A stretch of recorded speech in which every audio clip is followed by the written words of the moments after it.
So without a doubt, recently car building has gotten more expensive, and because of this, it may be more difficult for you to execute the build that you want or try to find all these parts that you need to make your build actually come to fruition on an affordable budget. Today we're going to be giving you a few tips to be able to extend that budget and make sure that build actually becomes a reality.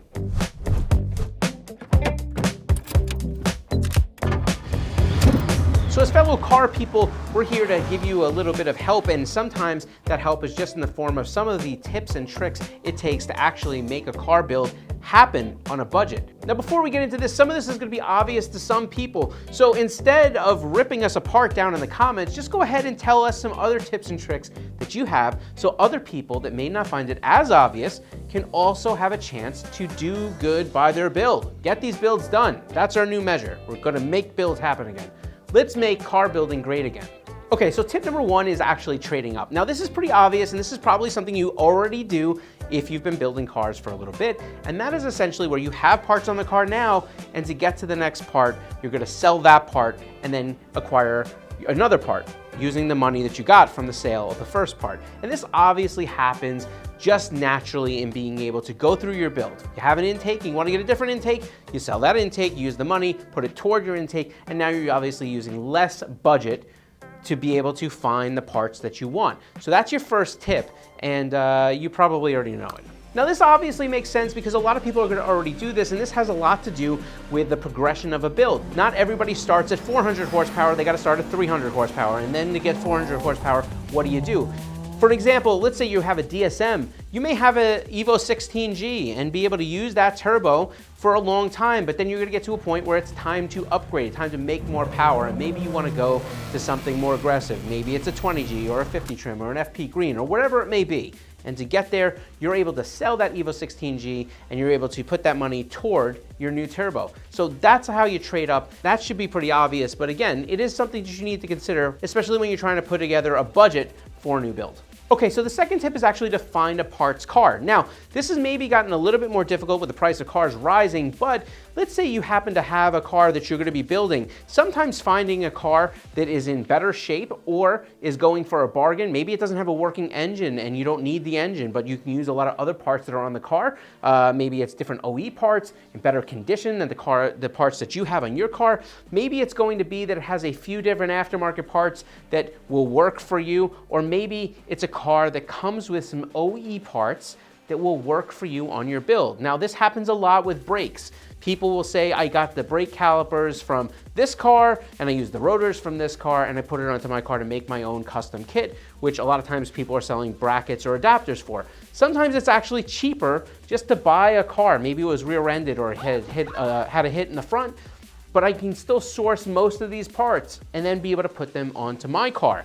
Sometimes that's more affordable. Sometimes you have to think outside the box. So when you're putting together a build, if you realize that some of these parts come for another car or from a maybe upgraded trim model, think about, all right, I could buy these parts, but maybe it's easier to buy a wrecked car or something where I can salvage all the parts off of it and then be able to maybe part out a few other parts and then be able to junk the shell and get a little bit of cash money back for the salvage of that car. Just something to think about, another direction. Now this has become really effective, especially if you're going to be in a little bit more of an upscale budget-wise and you're putting together something that maybe like a JDM car, right? If you're gonna be getting, let's say, an Evo 6 or something like that, and you wanna be able to source a bunch of parts that aren't good on that car, even though maybe that car is a clean chassis, you might be able to find yourself an Evo 5 or 6 that's maybe beat to death, but has some other parts that are really good. And it may make sense for you to kind of take the parts from your car that aren't good and take the parts from that car that are good, swap them, and then resell the other shell that you bought or the other car you bought. That's kind of an upgrade trick, but sometimes it can end up netting you out almost nothing, and sometimes it even makes you money. And this works especially good when you were looking for JDM cars. Being able to find a donor car that has a lot of these parts and being able to use it as a kind of way to transplant the stuff that you need over to your car, that sometimes can really help. All right, so our third tip is gonna actually be part outs. Now, part outs can be extremely lucrative and valuable for you in your build. And that's because a lot of times when somebody's going to be selling a car or they're gonna be trading the car in for a lease, they may wanna put their car either back to stock or they may be looking to just get rid of the aftermarket parts to be able to lower the price, the selling price of their current car. that leaves you in a really good position. If you can find and source the parts, if you can vet these parts out to know they're clean, they're in good functional condition, because sometimes you can actually get them without things like sales tax, shipping, and even the cost of the part itself, because it's technically used, will be less.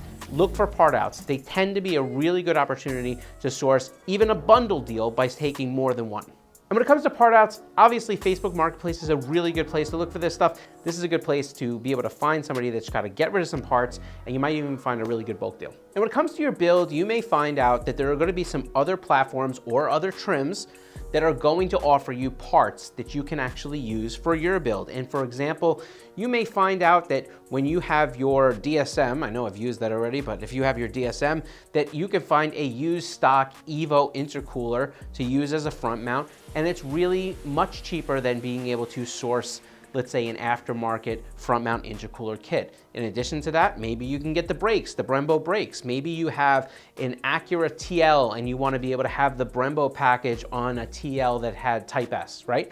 So these are all ideas that you can do to be able to try to find some of these parts, whether it be a junkyard or finding another platform that maybe is totally destroyed, where you can, again, pick up the car and be able to try to use these parts onto your car. These are cool things that you can do. Think about them sometimes not as the price of the car, but how much can you get out of that car to be able to increase your build. Now, when it comes to parts cars, you obviously can also use junkyards. If you can find a really good local junkyard that's cool with you kind of going through the junkyard nowadays and looking for some of the parts that you need and maybe giving you kind of a cash offer for a bundle deal, right? That's really a good place to look for some used parts as well. All right, so I'm gonna give you one other example of this parts car type thing that's a little bit different. This is an example of actually buying a car that's more well built or is in better condition than your current car. Sometimes if you really like your car or your car has something special about it that you now just want to get the parts on, this is an example of where you actually buy a car, but this is a little bit different than when we just spoke before. This time, you're actually gonna buy a car that may be more well built than your car. Now, the difference may be, let's say your car has a much cleaner shell, okay? Let's say your car has better interior and all that good stuff, but this car has the goods. You can actually buy that car, take all the goods, put it into your car, take the stuff out of your car to be able to make sure that that car still is a nice running, driving car. Maybe it's a little bit worse for looks and stuff like that, but it gives you a lot of the things that your build could use more affordably than trying to buy all those parts individually. And it may allow you to get to the next step on a much more affordable path. All right, so here's my last tip for you. And again, I know some of this stuff will be obvious, but this is one of those ones I think that often gets overlooked, and that is bartering or trading. We all know that you can barter or trade parts like I've kind of mentioned before in some of the other points, but there's one thing that sometimes gets overlooked, and that's bartering for service. Now, I will tell you that when I was building cars, especially, many moons ago, if I could do anything that somebody else couldn't do and I knew that they had something to give me, sometimes I would use that for my leverage. I don't only do the drifting stuff, right. I make videos. Right. And they were looking for some in-house video work, and we ended up kind of working out a deal where I would come down for a couple weeks. Right, little barter action. I think I shot like 100 products in 2 weeks. Okay. So if you're looking for one of these intake manifolds, the good news is you only have to work for 2 weeks to get it.